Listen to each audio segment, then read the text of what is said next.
Welcome to Thunderjack on Comics.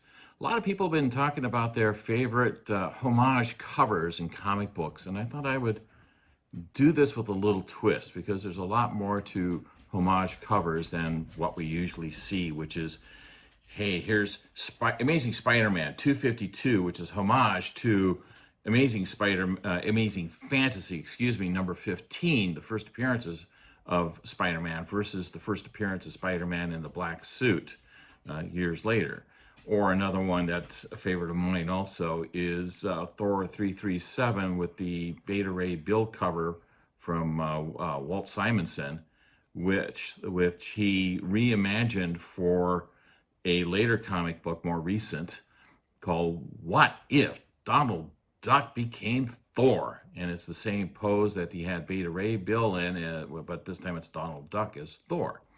So I want to do this with a little bit of a twist and not look so much at a cover that is a homage of a pre-existing cover or artwork for that matter, but a cover and a story that relates to other sources.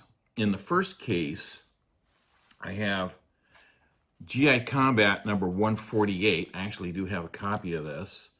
And it's a homage to, in a lot of ways, General Patton, because it introduces the character of General Norton, who's very much a Patton-esque type leader and gruff and to the point and very rules-oriented. He's very specific about uniforms and such, but also a good battle leader. The cover and the story contains imagery that was in the movie Patton from 1970. This comic book is from 1971. And the movie Patton was quite popular at the time. And one of the scenes, as you can see on the cover, General Norton is outside pulling his revolvers out and shooting at a strafing German aircraft that's coming in. And he is very outspoken about you will stand on your feet when facing the enemy and such. We fight standing up, not hitting the deck. But it is very much a homage. The character himself is very much modeled after General Patton, especially the Patton that is depicted in the movie that starred George C. Scott in the role of Patton. But it also is a lead into some other storylines that also involve history, and one of those I'm going to get into it in a later day.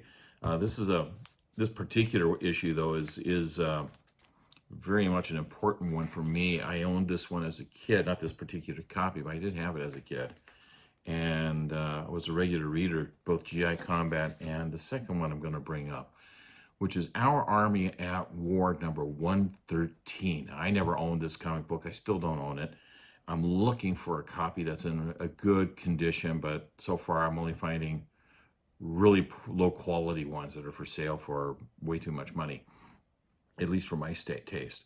Anyway, I'm going to flash a copy image of the cover up here from Grand Comics database. And on it, you will see that you got Wildman and Jackie Johnson manning a .30 caliber machine gun. Jackie Johnson's eyes are bandaged. He's been blinded. And Wildman's hands are fully bandaged because he's also been wounded, and he does not have the use of his hands. And there's stopping a German assault coming across the river at them, and they have to hold them off with their machine gun.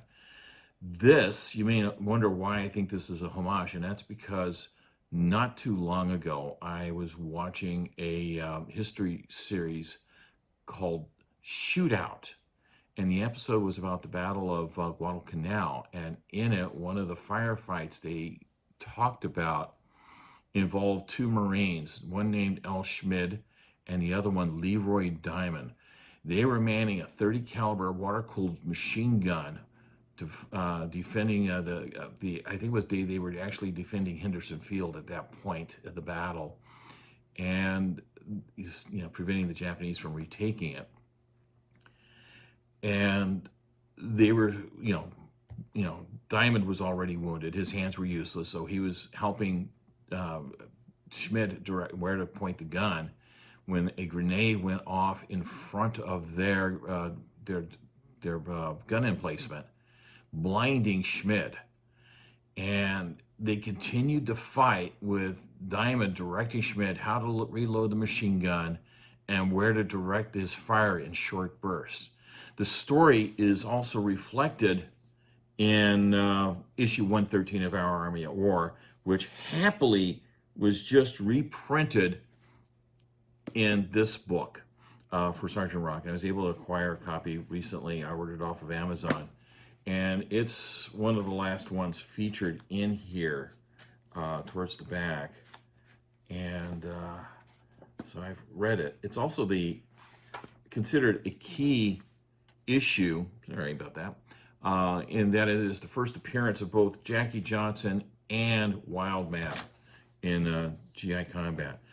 Now the cover art in both cases was done by Joe Kubert, and the stories were written by Robert Kanigher.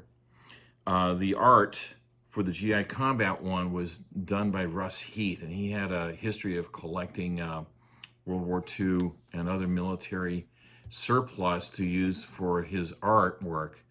And he also built model tanks and such for the larger scale hardware, so he could get accurate details into his drawings. And Joe Kubert, he did the interior art for issue 113 of Our Army at War. Both are really good reads, and I'm a niche collector. I collected war comics as a kid, and I've gotten back into it a few years back because there's a specific issue that I was looking for that wasn't sure if I thought it was originally in Our Army at War and turned out to be in GI Combat, and that's another story for the future. GI Combat also has a history of doing a homage storylines, which I will talk about one of those at a later date, and that involves the Task Force bomb incident. If you don't know what that is, I'll talk about that sometime in July. I have a little research to do on that and a few other things going on. So I think that's a wrap for this. I just thought it'd be interesting to have a different take on homages in comic books, because there's a lot of the focus has been on the covers and reflecting out the covers, as I said at the beginning of this video. And it's just nice to see that we got something else as a detail from a movie that may or may not have happened, but it is certainly dramatic. And the movie Patton did have a lot of dramatization about General Patton himself.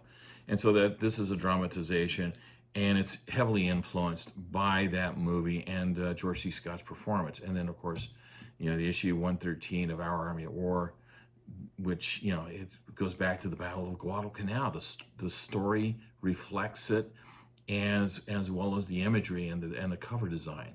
So I really think they're good ones to look at, and there should be more stories like this out there. It's just a matter of thinking about where they are. I think there may be one from Sergeant Fury and his Howling Commandos to think about also.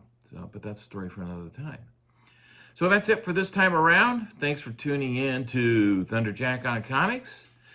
If you like what I'm doing here, please hit the subscribe button, spread the word around, and we'll see you next time. Ciao.